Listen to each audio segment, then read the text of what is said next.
Ousmane Dieng is one of the many prospects in this class who seems pretty all over the place. There are people whose opinions I trust that really like Ousmane Dieng, and I've seen him, as high as like top five, which I think is kind of crazy. But and I've also, heard and seen people who trust don't really think he's worth a first round pick or even lower. Um, I think I find myself somewhere in the middle. So let's break down the Leonard Miller style kind of way and that I did earlier, and see if Usman is legit or not. And similarly to Miller, he is an unbelievable mover for a guy at like true 6'9" or 6'10", which is really his special skill. All of like these tall NBL ball handlers have been very fun to watch move, or at least most of them. And Usman is no different.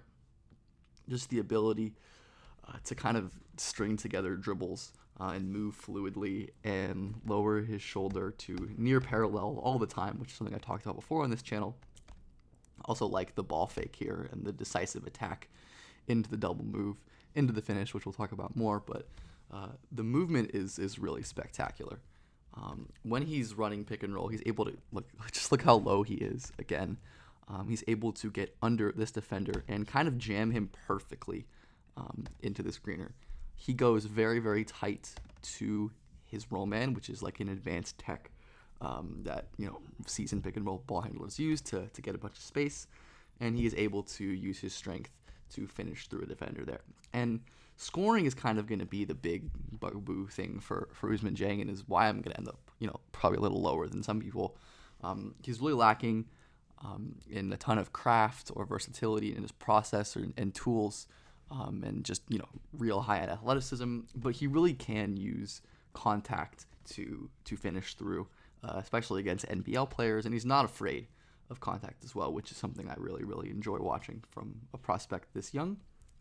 And again, a lot of Usman's buckets, at least the impressive late season flashes, just like impressive shot making, which is always a double-edged sword, because the shot making flashes can be indicative of future growth, extending shot making out to three and beyond, and functional NBA shot making, or it can just be kind of a hot streak. And I'm unsure with Usman, because like he hit a lot of tough floaters like this, where he's able to use his length to get the ball over guys, and his touch seems pretty good, but this is a very difficult shot, and I'm not sure it's one you want him really relying on in the league, especially when defenses get tougher and he's not playing as much on ball as he does in some games with the Breakers. And oftentimes he's like over reliant on the floater, and it goes like this, where he is just not able to get any separation, and he's not able to get it over the outstretched arms of a big defender. And you can really just see how slow he kind of is on these drives, even though the movement is incredibly fluid and he's able to change speeds and directions. He just only has one gear, which it's hard to make use of the second gear if you don't really have it. Again, the process of just because he can do the kind of handle ISO stuff doesn't mean he necessarily should. And often get himself into trouble taking like very tough fading shots right here. Again, just not a smart shot fading away, even though it's late in the shot clock. There are kind of better shots you could pass here, and these are passes Usman can make, which we will get to because skip passes are kind of his thing. This is a more difficult pass. And even that, he has two smaller defenders right here, and we've seen him go through contact. So a lot of this process is very reliant on the tough shots, which I'm not sure is necessarily a good thing. But again, there are flashes of Usman working in an off-ball role, which he'll probably be doing at least early in his career, doing secondary pick and rolls, attacking closeouts. We see him do here, run a fake dribble handoff into a nice touch finish again, using his kind of size and height. He doesn't really have craft, and as we're seeing, he doesn't really use the left hand very often, and he's just mostly reliant on the height, the length, the touch, which certainly can work, but I wouldn't necessarily say it's ideal as well. Usman's touch, I think it's pretty good. I've watched 6 or 7 games of his throughout, early when it was rough and later in the season when it was better.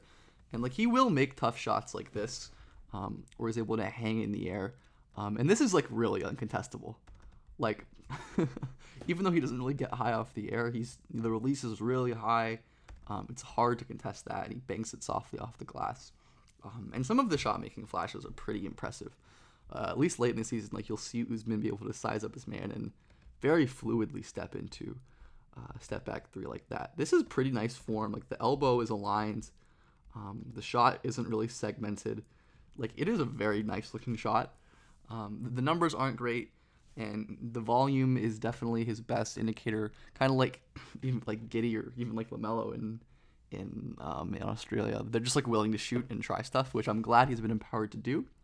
But again, I just don't know how much of this is really going to be in his diet in the league, but it certainly is nice to see.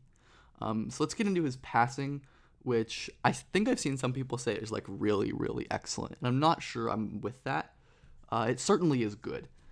And we can see some of the positives and negatives on this play here, where he kind of has a read to this roll right here, which seems pretty wide open.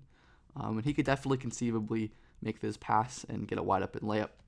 But to Usman's credit, he probably or could definitely be seeing this defender running really hard to help down that roll man, kind of evidenced by look where his eyes kind of move from the inside to outside. And then he's able to kind of fool that help and make a really great skip pass. He does really favor the skip pass, and he will often miss the interior reads, but like for a 6'10" guy who can really move, like the learn read skip passes are a thing that a lot of NBA offenses do, and it's something he can certainly execute. But the interior passes do happen. Take this play, for example, where he whips it inside. Again, really nice using his height and his size to get it over defenders. But unlike the last play, the weak side help defender is not crashing hard. And presumably, I can't know without speaking to Usman about what he's saying here, but he sees that and knows that inside there's going to be an opening, and he ends up making that pass. Again, we talked about like the learned reads. A lot of the stuff Usman did with New Zealand is probably going to be similar to some of the stuff he does in the league, where he kind of gets a dribble handoff and is able to run a pick and roll and find a skip pass off of the help, where it's pretty simple. The cut here is really nice, allows this to be kind of an empty side action where he's only really reading one player. This player sinks down and he makes the skip pass. So again, nothing crazy difficult. These are all pretty simple reads, and again, Usman just shows off the handle and the fluidity, being able to create separation and score here on really wild. But this is not a crazy read, and like I think people may be misconstruing these as like really high level reads, but it's important and it's something that teams can certainly make use of. And again, it's going to be a lot of stuff like this, where another empty side where he's able to place a hook pick and roll pass pretty perfectly as well. He loves like the overhand hook pass, as we've kind of seen, as a lot of tall passers do. So his passing, to me, like these are kind of the hits where he's going to be doing system reads probably, but even like high level system reads that can be valuable in the right offense and next to the right player. And like that could be a very valuable player, someone who can really move. Guys who are like that large and dribble like are not common, and guys who can make the learned reads, who can make good decisions. As I would say, Usman is a pretty solid decision maker at this point. Like we definitely see some plays, like shots like this one, which is maybe not the greatest decision, or I shot like this one is a better example, where kind of driving baseline to the help is not a great idea. But then we even saw back in this first play where he's able to make a quick fake pass into a drive where he's able to string together moves nicely to score. So I think the offense for Usman is really high ceiling, low floor, which I think is rarer than gets credit for. The scoring I worry about, and I think there's a lot of real utility in the movement and the passing and some of the potential off-ball scoring if that can develop. That maybe won't turn into a real star, but can be something that is a very valuable, like ancillary piece in an offense. And I'm not going to talk about this really in this video, but he was an impressive off-ball defender to me. Really, really nice instincts. Rotates early and is able to use his length and timing to erase this shot. And this is something he does pretty regularly. I was routinely impressed with Jang's off-ball instincts for a guy of his age. The on-ball stuff isn't amazing, but like he can really cover ground in limited space ish, and he can make plays like this despite a lack of great physical tools. in terms of his vertical ability. And I want to get one last thing out of the way. Like, I've seen some Josh Giddey comparisons for I guess obvious reasons. You know, the tall, like, Australian League big, but they are like very different strengths and weaknesses. Where like Ousmane, we've seen how ridiculous of a mover and a handler he is. Where Giddey was like stiff as a board and got his scoring opportunities more off of craft and footwork, and spin move like this, where he's able to really use his strength and his frame, and finish as well.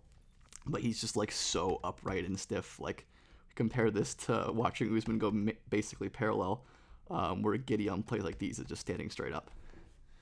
And then Josh was, a much more impressive passer and is a much better passer, and is able to make like live dribble pick and roll reads like this, where it's not really a learned read or a system read, where he's moving downhill at high speed and is able to make a pass that is not super easy on time and with great delivery. So that's just something random. They're different players with some overlapping strengths and weaknesses athletically. But yeah, I think Ousmane is solid. Someone who I think is probably worth a pick, in like the late teens ish. But I'm not really sure.